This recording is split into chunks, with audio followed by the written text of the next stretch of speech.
SEC quarterbacks, all the hype about Will Levis being drafted top 10.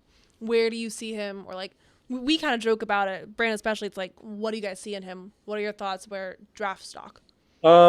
I mean, best comp of obviously ends up being a Josh Allen, kind of a similar situation. He didn't play great his final year, but you could blame that on a bad offensive line that Kentucky had. Like people love him because he's a competitor and he's got the size. Like it would not shock me if somebody tried to outthink themselves and said, "I'm going to take Will Levis over Bryce Young." Simply, especially because now we know that Bryce Young is like 5'10" and 185 pounds. Right? 185 maybe pushing it.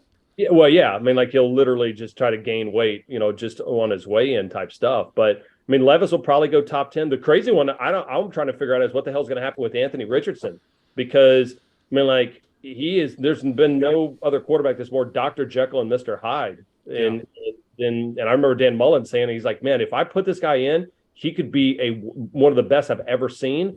But also at the same point, like he's just so inconsistent. Like he's even more so, maybe, he's shown better flashes that Trey Lance showed, but then Trey Lance struggled to make the adjustment over on the NFL level. I think they're both going to go top 10, and it's a risk. They're both risk, but they're going to kill the combine, which is this week. They're absolutely both going to destroy the combine because they're both. And if you hit on a quarterback, right? Think about it. Russell Wilson, you hit on Joe Burrow, you hit on all these great quarterbacks, Jalen Hurts. The amount of money that you can spend that you don't have tied up to cap space on the rest of your team, I'm surprised teams don't take a quarterback in the first couple of rounds every single year, even if they're in a good situation, unless you have a Hall of Famer, because you never know. Why could you not stash one? And if it works out, you could either trade them or you reset your clock where you can put all your money into offensive linemen or wide receivers or defense.